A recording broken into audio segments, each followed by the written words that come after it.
Yo guys, I think this has got to be one of the best auto rifles in the game. It is an elemental auto rifle, and amongst all the scathe locks that I've been seeing in Crucible, I'm glad that I got my hands on this one and actually messed around with it. Now this weapon is unique because it's a little different. It's a kind of a higher impact archetype versus what we have been messing around with. Things like scathe lock is around 600 rounds per minute. This one's around the 450 mark, and what's so unique about this one as well is that the perks are really nice on it. I love that this weapon has precision, which is essentially like counterbalance, and allows things to be a little more vertical, and also got tap the trigger, which means the initial trigger pull will be a little more stable and a little more accurate, allowing you to kind of snag the first few crits right off the bat, which normally means you can win out in that gunfight. So let's talk about Uriel, man. What's the good about it, and also what is the bad?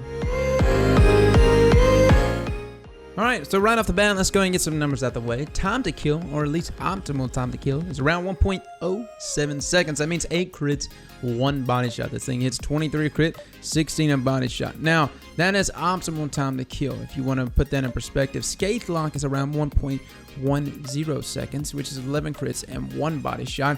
But this is where the gun kind of lacks, which is if you're not accurate, say you just hit nothing but body shots, then you're going to be looking at a 1.6 time to kill, which is approximately 1/10 higher than what you would get out of a scathe lock. I know I'm kind of comparing a lot of things to scathe lock, but I'm assuming most of you know what scathe lock is in terms of kind of getting an understanding of what we're looking at.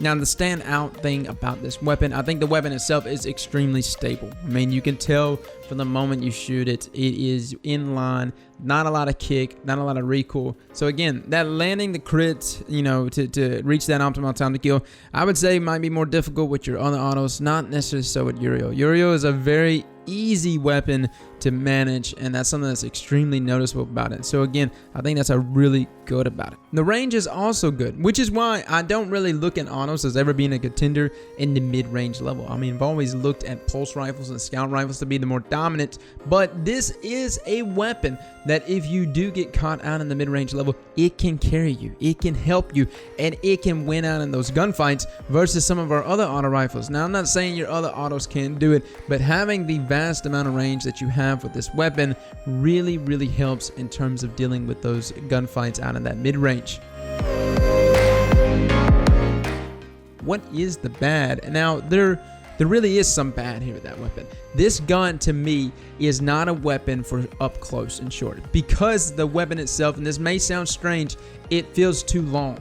I know that sounds stupid, but the handling of the gun is not necessarily terrible, but the way the weapon is shaped, it's just not a weapon that reacts very quickly in a close quarter combat situation. If you take things like, you know, submachine guns or even some of your other auto rifles, they can react extremely quickly up close. Even things like, you know, scathe lock and valakading, if that's even how you say that weapon, I still haven't figured it out, but those weapons seem to have a little more ability in terms of close range fights. This is an auto rifle to me that it did not necessarily shine on the maps that put me in close quarter combat. I couldn't rely on it to be that weapon for me. It more or less stayed very dominant around the mid-range level, and that was where I wanted to keep it at. Anything up close, you don't want this to really be the gun you leaned on.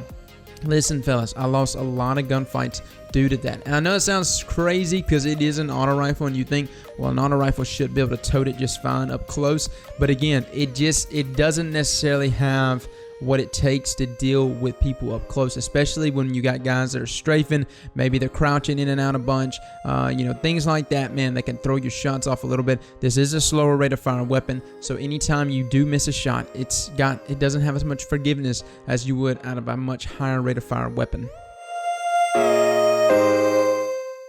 So again, like most things in this game, I think Uriel's gifts definitely stands out in the sense that it's a good auto rifle, but you must acknowledge the parameters that it has set. Again, I think it's more of a mid-range weapon, guys, and a mid-range auto rifle, which may take some time for you to get used to.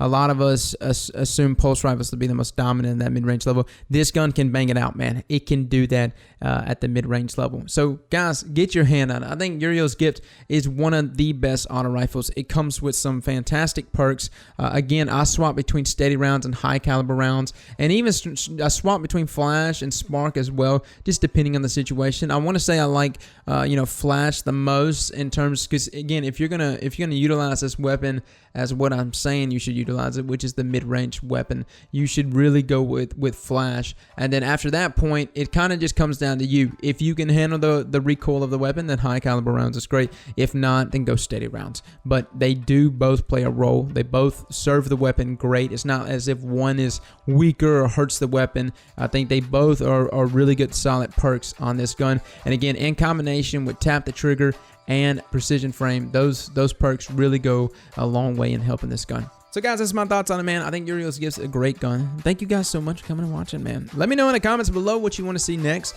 I'm just banging these out, man. I honestly am picking up weapons that are pretty much favorites of mine. There's not a list that I'm going down, just weapons that are standing out the most to me, and this was second on my list after Rat King. As always, guys, slap that like button like your mama told you right.